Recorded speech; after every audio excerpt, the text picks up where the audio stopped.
Welcome everyone. As always, we are bringing you another interesting program and an opportunity for you to see up close and personal the producers who produce the shows here at Access 21. And in the studio with me right now is Mr. Kik Coble. So welcome, Producer Coble. Thank you for having me. Absolutely. And you know, I know people have been watching you. They've been seeing some of the different things that you've been doing. And you've had your daughter on, you've had some different shows on. So let's talk a little bit about, you know, who you are and when you even came to this platform. Well, I think about 2014, I signed up. Okay. And I did the basic studio stuff. I wanted to learn a little bit more about audio visual. And I had some ideas in my head I wanted to get out. Okay. I'm an author, so I was really, the end game was to really produce something like, say, a couple of shorts to advertise the book. But I came down here and got hooked on it, started to learn video production. Right. And I started to, you know, meet the people, and I'm seeing that people had different ideas. They had collaborative, you know, they had a collaborative spirit. So I've been doing it ever since. Very good. And so what is the content of your book that you wanted to really originally talk about? Well, the book that I had finished at that time, or was the last of the series, was a book called Carmine, and it was about a, I guess you would call her like a female Batman, where it was a black female heroine that she just, she used everything that people picked on her about in school, her hair, her skin, things like that, as her weapons. And that's like the 5th book in the series. And I wanted to, I wrote the book in a cinematic format, just so that it'd be easy to translate into film. Right. And then it became too big of a project, and I was like, I'm gonna have to do a movie. So I started to script write and came down here and learned some things like that. And I wrapped it up, and I thought there was more things in my head that I would rather get out for a better vehicle for traction. And it became like Study the Greats, things that I was, you know, coming into contact with when it comes to history and stuff like that. Right. And Very it informed me writing other books. So I put that movie dream on hold and decided to do more educational stuff. Okay. Well, that is so interesting, and that's deep. It sounds like you just have a deep well from which to pull, whether it's books or television shows and eventually films. Yes. And then you have a little actress that you have been putting on your show, and that is your little daughter. Yeah. Yes. My daughter, that's Beijing K. She had a show that you know we put together. Right. She was bored during COVID, so I had to get that energy out. She's young. She's about to be 6. Oh, sorry, about to be 7. She's 6 now. Oh, nice. And she's like these kids nowadays. They're into technology. They're on YouTube. They're on TikTok. They're on all these different things. And I mean, she didn't have an account, but she was like, "Dad, I want to do that." And she's pointing to videos that were funny and things like that. And I'm like, "All right, well, let's make that happen. You know, let's do like practical joke videos and things like that." And it was just to send it to her mom or to my mom, and then it became, she's going on these long monologues for 5 or 6 minutes. I'm like, now it's a show. Right. And so I decided to do something called Beijing K's Cafe, which morphed into a thing called We Love Charlotte. And it was during COVID, or when COVID was starting to recede, and we just took her to all the child hot spots, you know, all the educational places, skating rinks, and just filmed it, and it became a show, and people start to recognize her. Yeah, well, that's awesome. And you said, you know, it was called Beijing K's Cafe. Yes. But you got something different coming out? Well, yeah. At the end of the show, after about 25 episodes, I realized that it wasn't sustainable because you run out of things to do. Charlotte's a big city, and there's lots to do here, but when it comes to kid-friendly things, it's not many. You run out of stuff. So what I did is I started to get her into like jiu-jitsu, you know, just to have something to do. That was part of the Beijing K's Cafe thing, but the lead instructor, the owner, Lucas Lapri, I'm pretty cool with him. He's a really nice guy. Good. And he was like, yeah, you can come in here and film her training. And so that gave me the idea to say, hey, let's morph her show into a more fitness thing so I can become involved. Right. And then I could show dads my age or you know, people who really are involved with their kids, things to do when you run out of those ideas. And if you're into your fitness, you're not just doing it once a week or, you know, once every month. You're doing it every day. So it gives you something to film, and you always have a new show and don't have to run a repeat. There you go. That's really good. And that sounds like some good advice for new producers that are coming in, because, you know, they look at you, they see your show, just like your daughter saw, you know, the videos on TikTok, and they're like, okay, I want to do something like that. And so in addition to that advice, what other advice would you give to some new producers? Well, I had to learn this. It's about sustainability. You have to, especially in a format like this where they're not going to allow you to run your different reruns all the time. I mean, you have a certain amount, but find something that you love so it doesn't seem like a burden. When you start to edit your videos, you want that to be fun. You know, you want to learn technology and realize that the things that you see people doing online with the TikTok videos and these influencers and stuff like that, they're putting minimal effort into it, but they're putting 100% because they're doing it as their job. As their job, So if you don't, if it's a burden to you and you feel like, oh God, I got to get this show out this week, it's not going to be sustainable. But if you find something that you're truly, really riveted to pursue and perfect, it'll be effortless and it'll be fun. I look forward to coming home from work and editing that video, putting that little bug in the corner and saying, oh, I can use this color scheme or this bedding. And those things become, they just build upon themselves. And if you're here because maybe you want to learn stuff and be behind the scenes, that's fine too. But this studio gives you that freedom to go anywhere you want with it. Right. And, you know, when you talk about being able to put some things together, you know, sometimes you need a crew. Now, you've been out in the field, so you and your daughter have just been two peas in a pod. You know, she's your little production assistant, or you're hers. She has a credit on my show, and watch the credits. She's on there. There you go. And that's important. Yes. And so, speaking of the credits and the crew, how would you also advise new producers to build their crew?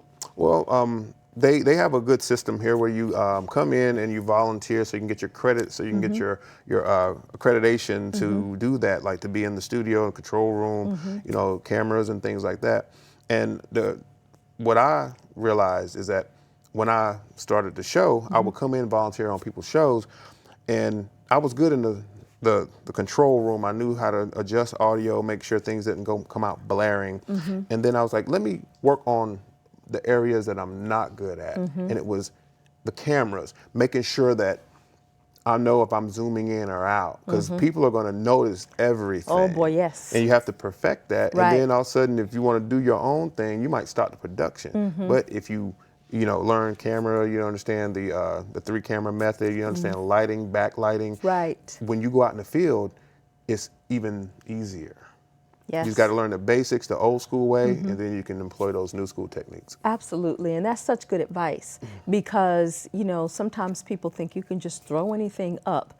And I think people are really realizing a lot more now with all these other platforms out that you can't just throw something up, you know, and it's good to know how to edit, right? Exactly, yeah. And that's the fun part. When you get to this stage of the game, it's fun. It's fun to edit and say, oh, maybe I can do that transition a little bit better. Or maybe I can cut this word off or blend in rather than just cut, you know, straight cut. Exactly, exactly. So more things that I wanted to know about were the things that led you to even be attracted to some of these things in Charlotte, because Charlotte's changed so much. Yes. And, you know, it's good you got good ideas and your daughter's involved, but like you said, she got bored, and then there's other things to do in Charlotte. So tell me about your experience being out and about and some of the things you have been able to encounter. Well, with me going out, when me and my daughter are out on the weekends, I think I annoy her because I always got my phone out. I'm like, that was cute, but I never make her retake. I'm always trying to catch her in her essence, so that, because people fall in love with personalities when it comes to video production, especially in this age. Back then, everything was scripted. Right. You had to look at the right camera at the right time and turn your head. But now people want to see you so they feel like you're being yourself. Right. And also with children, a lot of times we get with our children and they doing these cute things and you're like, oh man, that would be great if somebody else saw it. But when they get around people, they clam up. Right. So you can't let them know. I guess this is advice for filming children, that they won't be themselves if they know they're being watched like that. And plus, you don't want to give them an ego where they're starting to pose and stuff like that. And That's true. Yeah, you want to kind of have a nice balance. But with her, it's my kid, so I think she's the cutest thing in the world. I was like, all these moments, if I could get them if I can get her to perform like these little videos that she watches on YouTube, these series, it'd be great. But as I'm starting to do it with her, I'm seeing that these kids are acting and they're talented actors. Right. They're 5 and 6 years old and they know the camera's on them. They turn it on when it's happening. But then you do the behind the scenes stuff and you get to see that that's not really far from who they are. Yeah. So I think that just wanting to cultivate her talent as a natural performer pushed me into having a show about her. That is so good. And when you talk about the authentic self, that's what directors look for in film. I work in film, and I know when I'm looking for youth who are just natural actors and actresses, and seeing their personalities, it's like boom. You can harness that. Yes. And it doesn't have to be work. Exactly. Because they are already, in that role, or they are just a good personality. Yeah, they have a talent. That's talent. Yeah. Have a talent. Yeah. Right. So I love that. You are pulling that out of her, and she's only 7 or will be 7, right? Yeah.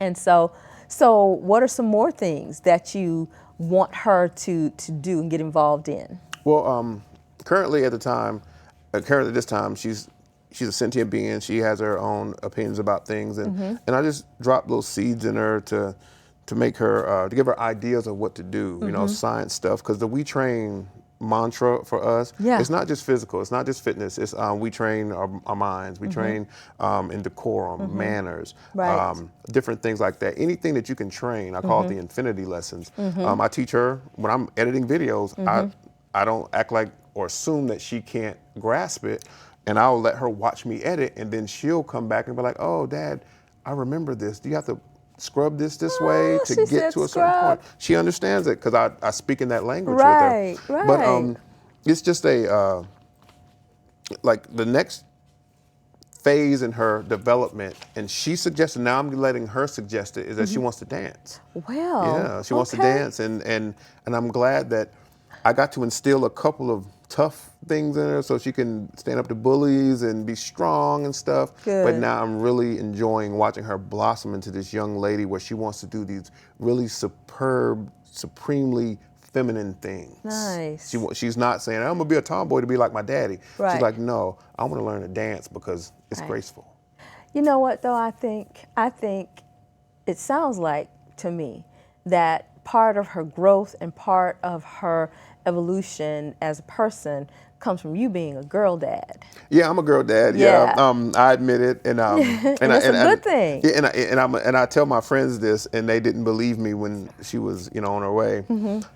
I wanted a girl, like because I want to continue to be soft, and I'm an ex-military guy, do all this crazy masculine stuff, and I just like to just on the weekends just let her put makeup on me, just do whatever she wants to, cool. and just be a soft dude, and get to still be.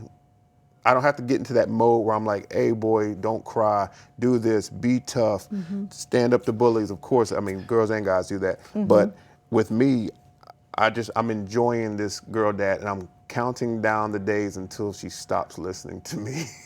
No, you don't want that. I'm dreading it. I'm like, she's gonna start wanting to be with her friends. That's what you mean. Yeah, she wants to be with her friends, and she's gonna want to be like, oh, my dad's not cool. I'm Superman.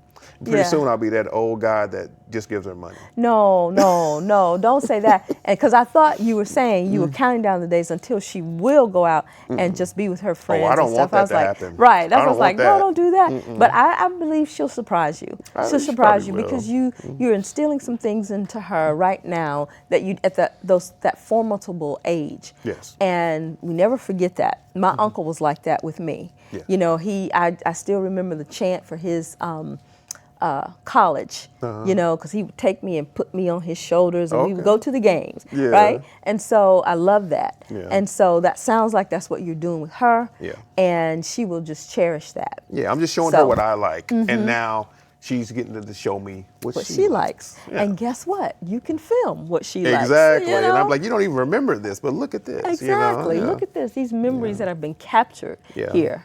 So that's wonderful. And I do want to, you know, I love talking about her, and there's more to come with her. But I do want to go back to before she was even born, because you said you started in 2014. I've been sitting here thinking how you started in 2014, and she was born 3 years later, correct? And so what were you doing in those 3 years that, you know, you said you had your book, you wanted to come, but you got hooked and you had some other things that you were doing. So let's go back to that and kind of add in what we've been talking about. Okay, like my first show, I'll say that's the catalyst for everything, where I start to understand the intricacies of editing and you know, timing and sound and things like that, bedding, was Study the Greats. Because I'm a bit history buff. That's good. And I love, like I was a guy when I was in the military, we would go to places, hang out with our friends, and then like I wouldn't talk about what happened on base. I'd be like, hey, I read this today, or I saw this. And I was always that person that was just really more interested in history than current events. So when I got that chance to actually produce a show, I was like, oh, let me, all this stuff I've been reading is in my head and I just want to get it out. My mother got tired of listening to me all the time. So I'm like, well, let me make a show and then everybody can listen to me. Right. And so I started to do shows on really esoteric Black thought leaders. Okay. I mean, not the Marcus Garvey, not the MLK, not the Malcolm X. I'm talking about like Dr. Cresswell Singh, the Dr. Claude Anderson. Yeah, okay. I did Muhammad Ali because he passed when I was actually doing that show. So I did a show, and it wasn't about him fighting. It was about his mind. It was about the things that he said in interviews, and of course his Vietnam War stance when, you know, they stripped him of the belt. Yes. So those things I want to get out just to create conversation amongst myself and my friends, but then also to bring some diversity to the content that I saw here, because I really wanted to like get my way, and the people I knew who were popular here, I really want to rub elbows with them so I could learn their craft and understand why they've been here for 20 years and what were their motivations for it. Right. And then when I saw that those things were garnering me friends, like coming in here today, it was people I haven't seen in a while, but they were like, oh, I saw your show, I saw this TikTok, I saw this, and I'm like, wow, sometimes you think people aren't watching. Right. And they are. And they are. And then me trying to diversify the content down here to a point where I can give people not just what's in my mind, but to motivate them to be better people and to be better fathers and to be better artists and to be more conscientious folks of color. And that became my mantra. And I think that now is a graduation of my style with my newest show, because it's really based on something that I'm very passionate about, and that's fitness for people over 40. That's awesome. That is so awesome, because it sounds like you're just oozing out what you are and who you are, just oozing out onto the platform and on screen.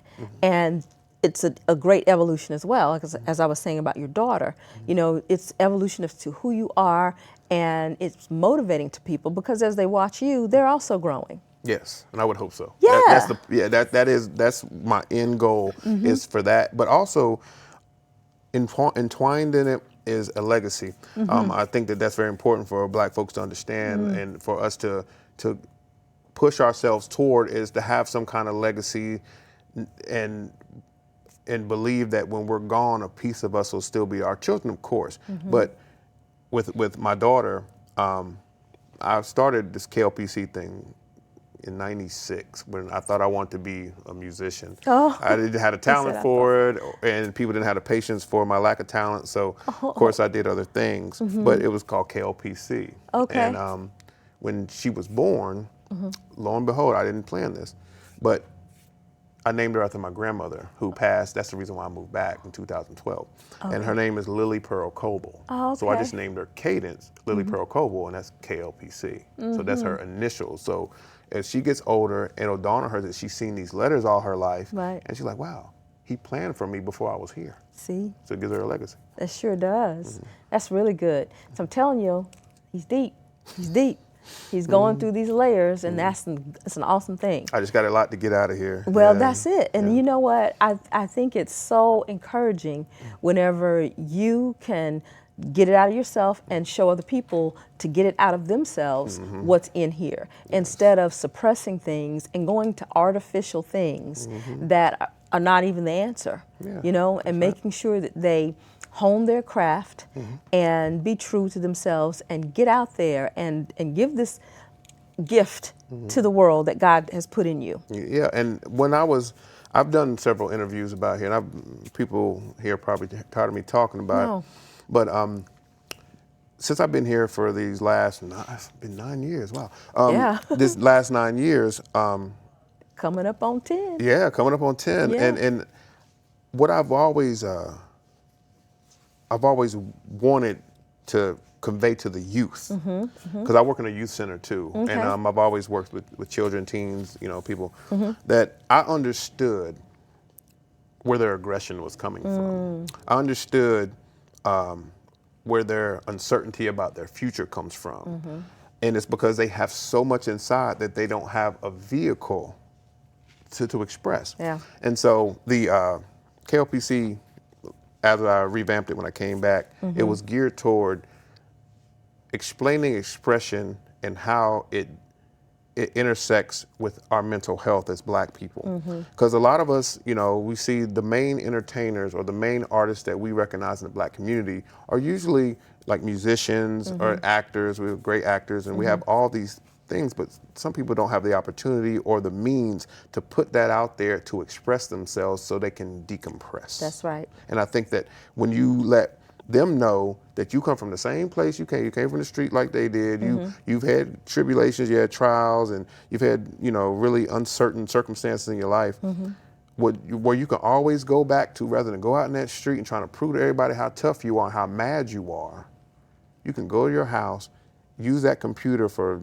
something other than surfing IG and stuff like that, right, and create something. Yes. And when you create something, that pressure comes off. That's it. That is it. And now we have those platforms, lots of platforms for that.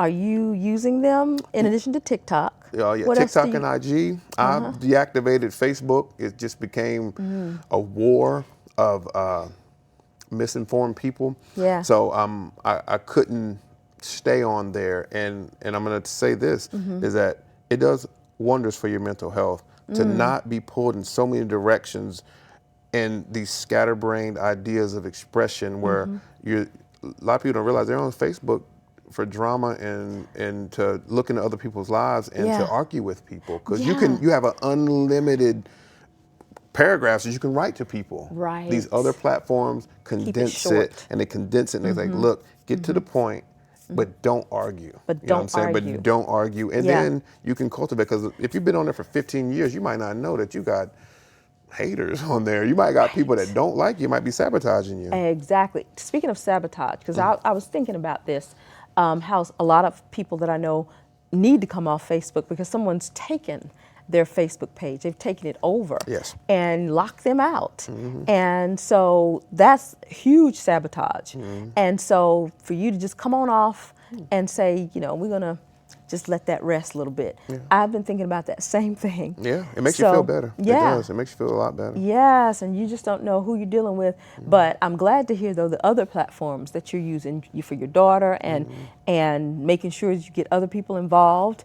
And so put her mom on there, you know, and not just for her mom, but put her on there too, and get all that, you know, because a lot of people are looking to see how to make that work too. The blending, of the family work. Yeah. That's if she wants to be. Well, yeah, she's not a big social media person. Even Okay. when we were married, I wasn't on her page. I didn't like. I don't do what we hear in this crazy dating world that we're in, where people are checking people's phones and all that Yeah. stuff. That's weak. Yeah. But she's in a couple of Beijing K's videos. Okay. And as a treat to my ex-wife, I'll send her that link, and she'll see like you're the cover, like Right. yeah, like, and that's why we have an amicable relationship, That's because good. we're both as equally involved in making her an awesome person. That's and, good. and she sees that I try to give her what she can't, and she gives her what I can't. That's good. And that's what it's about with partnership. Yes. And raising kids, you know.